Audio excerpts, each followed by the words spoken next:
The engines on the Skarloey Railway like to feel responsible, reliable, and really useful.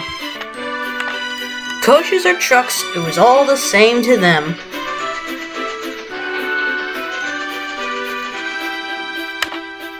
One day, the Fat Controller came to speak with the engines. You work hard, but it's obvious you need help. An engine is available, but he will need some time getting used to this island. Why does this engine need time getting used to our railway? Asked Ivo Hugh. It means, rudely interrupted Duncan, that this engine is difficult. Now, Duncan, you shouldn't be so rude, said Bertram. Just because the Sir Topham Hatt says this engine needs to be comfortable with this railway doesn't mean this engine is difficult. Bertram's right, said Duke. Just because we haven't met this engine yet doesn't mean he's going to be difficult. Give the engine some time, Duncan. You never know. He just might be a kind engine and might even save your life. But Duncan wasn't listening. Pah! Soon enough, the engine arrived. Not bad. I've seen worse. You could use a new coat of paint. The engines were cross. The engine's name was Andreas. He wasn't known for being very kind back on his old railway.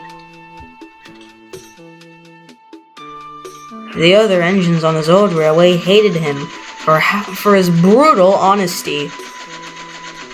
He says, honesty is just a part of life, and we shouldn't get offended by it. He was on his way to meet the other engines. He disregarded railway safety and thought he was above everyone.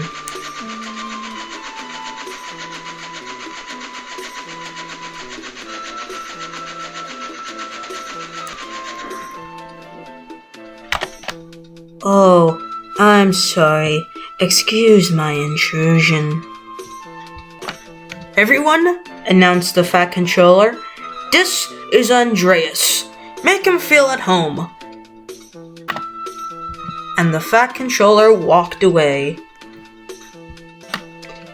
Ew, what an awful-looking fleet of engines. To be honest, your controller should scrap all of you and bring in engines like me. I am of the higher class. The engines were offended. Now if you excuse me, I have to go. Passenger trains just don't pull themselves.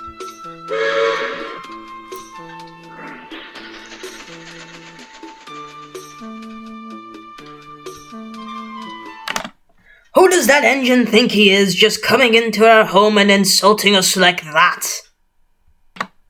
Well, there's no time to chat, Duncan. We do have jobs to do. When I see that little rat, I'ma give him a lesson he'll never forget. Later that day, Andreas had to pull his first passenger train. He bumped the coaches with a big bump. Ow! Ow! Screamed the coaches. Ugh! How ungrateful, said Andreas. You girls should be lucky I'm even taking you out today. Rheneas spoke up. Coaches won't treat you with respect unless you respect them. Ha! What nonsense. If they want me to respect them, they should respect me first. Well, you didn't respect them first, so they shouldn't treat you with respect whatsoever, and you didn't respect us either. Ugh! How rude!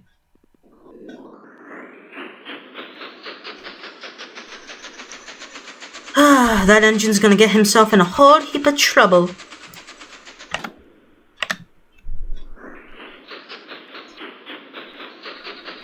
Andreas arrived at the first station, Croven's Gate.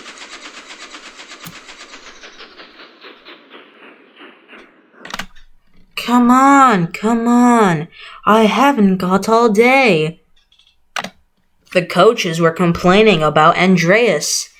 Andreas is so awful. He's even worse than Duncan. Let's pay him out.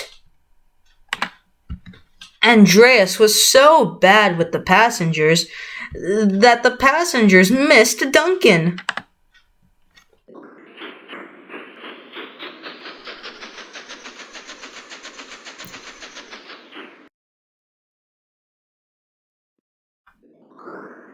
Andreas rode very roughly up the hills.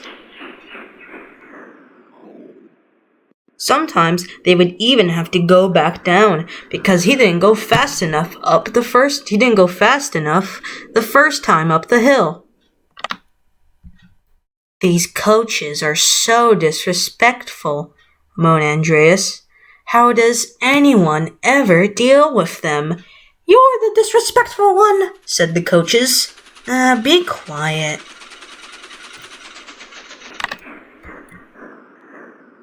Andreas would sometimes even go too fast down the hills.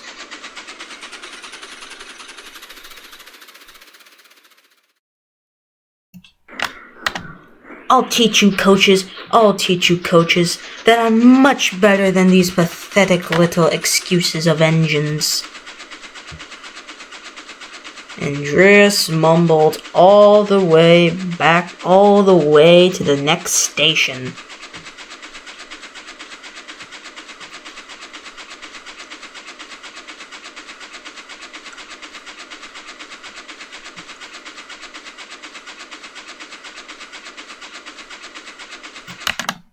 Just then, a workman ran up to Andreas. Sorry, the track is under repair. You're gonna have to go down the loop line. Fine. The coaches were still thinking of a plan to pay Andreas out, but when they heard what the workman said, they had a perfect idea. Andreas moaned and complained about every itsy-bitsy little thing along the way. Oh, what a stupid little-looking diesel. They don't have those on my railway.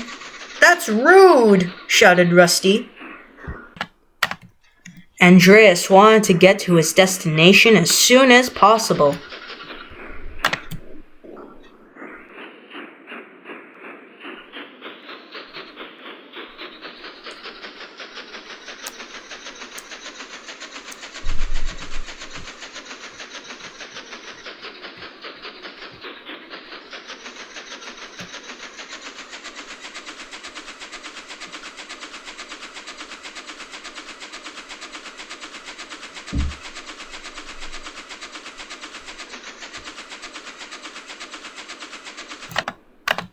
The passengers were complaining that it was taking too long for Andreas to get to their destination.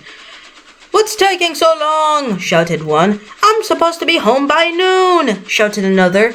This would never happen in Chuggington, said yet another. Andreas was approaching another station. This was when the coaches made their plan.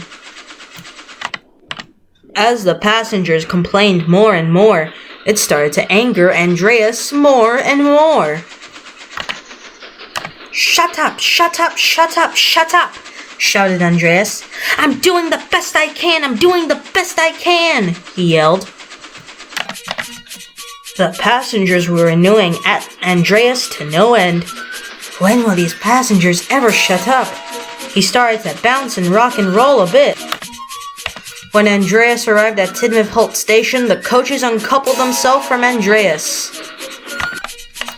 Hey, what the heck is going on here?